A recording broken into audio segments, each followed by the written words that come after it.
Sesudah viral di media sosial, pelaku pemalak terhadap turis di Museum Sultan Mahmud Badarudin II Palembang diamankan unit reskrim Polsek Ilir Barat 1.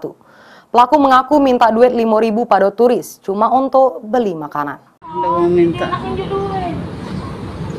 duit lah. Inilah Dio, rekaman yang viral di media sosial yang selik ke betino memalak seorang turis yang lagi berwisata ke Museum Sultan Mahmud Badarudin II Palembang. Dapat ke informasi tersebut, unit reskrim Polsek Ilir Barat 1 langsung bergerak cepat ngaman ke pelaku. Betino tersebut diketahui bernama Indri Tantia, 26 tahun, warga Jalan Pangeran Ratu, Kelurahan Lapan Ulu, Palembang. Di hadapan penyidik, pelaku mengakui perbuatannya yang meminta duit sebesar Rp5.000 untuk membeli makanan. Dirinya sengaja memalak turis tersebut karena berharap diunjuk duit dari negara asal sang turis.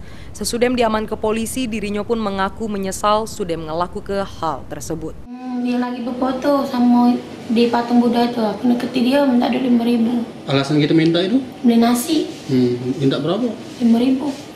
Dikasihnya tadi. Kasihnya. Cak mana ngomong dengan turis itu? Mani kan. Mani. Kalau dalam video cak makso tapi kalau bolong-bolong kan? 3 kali aku ngomong mani. Aku disuruh oleh siapa? Turki itu namanya. Akhirnya aku marahi dia. Keluar dari dompet turis itu kan.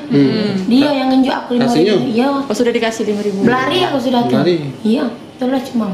Ngancem tak kau tuh? Tidak, demi Allah tidak. Memang sering kau minta cak itu di situ? Ketemu dengan wong asing bae itu. Ngapa kau ngincar wong asing minum kau pinta itu? Kan dia kan heran bae Kak, dia lagi berfoto. Ya dia lagi foto kau minta duit. Kira-kira mau wong asing banyak duit deh. Iya, aku dia tuh ngenjuk duit apa? Iya, kalau luar negeri cak itu bae cuma. Selanjutnya pelaku dilakukan pemeriksaan lebih lanjut oleh penyidik Polsek Ilir Barat 1 Palembang. Mulyadi, PAL TV.